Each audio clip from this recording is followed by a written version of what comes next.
Hey there friends, it's Paul and welcome to another video, and today we've got a bit of a different one, a type of commentary talking about how I customize my Bakugan. Since people have asked me a couple of questions regarding this topic, I figured it would be a good idea to make this video to show you stuff like the paints I use, brushes, what to do when you make mistakes while painting, you know, that sort of thing. I think this video will be part 1 of this topic, and for part 2 I'd like to answer any questions you've got, so if you do, drop them in the comments and I'll try to answer them in the next one. So before we begin, let me show you some of the customs I've made. Here we've got Storm Skyris, and for those who've watched the video, you know that for this custom I used a mix of Gundam Markers and acrylic paints, being the red and yellow details from the Gundam Markers and the green ones from acrylic paints. Then we've got my Wyvern. For this one I used acrylic paints only since I didn't have certain Gundam Markers available at the time of making this custom. Next we've got my Hex/Vexus Colors Cross Dragonoid, which was my take on what would have happened if Neo Dragonoid remained evil and then evolved. And last but not least, here we have my Altair, which was the first ever Bakugan I painted in my entire life, like back in middle school, which I repainted 3 times as I got a better hand on this customizing business. And here's a little cameo appearance of Infinity Drago. I don't know, but I'm thinking of saving the customizing of this Drago for a special occasion in the channel. Perhaps when I get to 1,000 subscribers. Hopefully I'm able to reach that milestone, so subscribe to the channel if you want to see Infinity Drago painted. And let's continue with the video.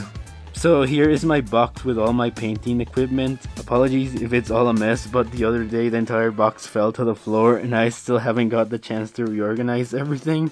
So first of all, let me show you the types of paints I use.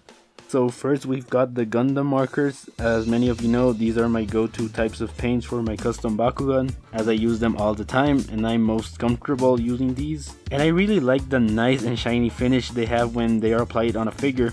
And as with other paints, there are different versions of Gundam Markers. Here you've got your conventional colors, which are the ones you're probably going to be using the most in customs. Then you've got your special ones like the gold and silver ones for certain occasions. Then there's also these metallic colors, which I tend to use in my Cyborg Bakugan. And for those who wonder where to get them, I tend to order these markers from this site called Hobby Link Japan. I'll leave the link in the description. And they've got tons of different color packs of all shades and finishes available. The markers can be a bit expensive at times, with a basic pack going for around $12 to $15, but I think it's worth it. And the only downside is that since they are in Japan, they can take a bit to get to your home when you order them. So if you want to get them quicker, I've also seen them available at local hobby shops where I live, so that might be the same case with you where you live. Or I've also seen them available on Amazon, so it could be worth checking them out. People have also asked me how to work with these markers, and well, you can either apply them directly onto the Bakugan or whatever figure you want to customize, or you can take a little container or plate like this one. You press on the tip of the marker and then the paint will come out, and then you can use a brush to paint your figures.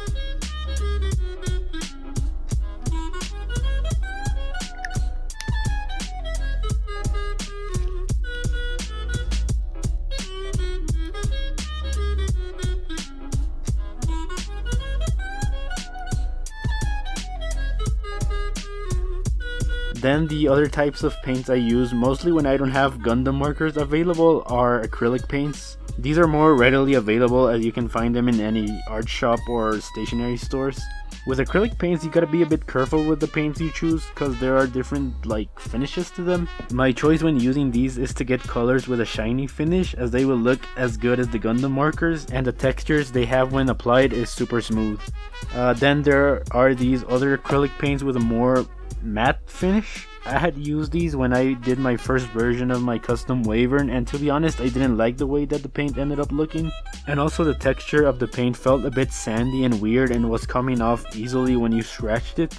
So if you want to use acrylic paints, better go with the paints with a shiny finish. And also before using these paints, I recommend mixing them with a bit of water to prevent the paint ending up looking like a blob of color. Okay, now going on to the paintbrushes, I've got a ton of them and I tend to put them into 3 different categories. The first category would be the bigger brushes. I almost never use these ones, but when I do, I use them exclusively when I got to first paint an entire area or the entire body of a Bakugan with a single color. Then we've got the medium-sized brushes, which I tend to use more to paint entire areas with a single color rather than the bigger brushes, because they end up giving a smoother finish to the final product. And while I usually also use this type of brushes when I paint the bigger details of a Bakugan. And finally, we've got the smaller brushes, which I mainly use to paint in all those super small or difficult to reach details in Bakugan. When I use these brushes, I either paint normally, like this, or by applying light taps, with the paint. And to end this video, I'll explain the best way to clean any mistake you have on your figures. This technique will pretty much be the same you'll use to clean your brushes and paint containers, since you'll be using rubbing alcohol for all of these. So here, let's pretend that the container is the wing of a Bakugan. You take your Gundam marker and are painting normally, and oops, you make a mistake. Here you gotta be quick because the Gundam markers tend to dry quite fast. So what you do is you take a piece of paper, spray a bit of alcohol, and start to clean the area, and yeah, this should always get the job done. Then to clean up the paint container, you basically spray the alcohol directly where the paint is. Here you can sometimes notice how the paint starts to detach from the surfaces, and then you just take a piece of paper again and you clean it off and it should be done. And here you can repeat the process as many times as needed depending on the amount of paint in the container.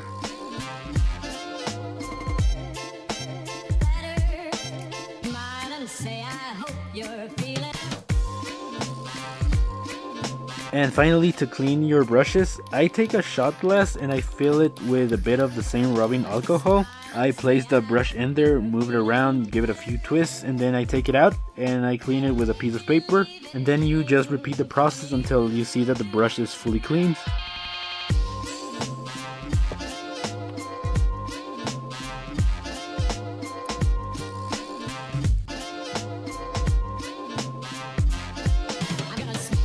So yeah, my friends, this has been part 1 of this how to customize Bakugan video series thingy. Remember that for part 2, I'll be answering any questions you've got, so let me know in the comments. Thanks for watching the video. I hope that this was a bit informative for all of you. Don't forget to drop a like and subscribe, because once we reach those 1,000 subs, I'll be painting that Infinity Dragonoid. And yeah, for those interested in a bit of gaming content, I'll be seeing you on Monday with a mini Call of Duty gameplay commentary thingy. So yep, it's been Paul, and I'll see you in the next video.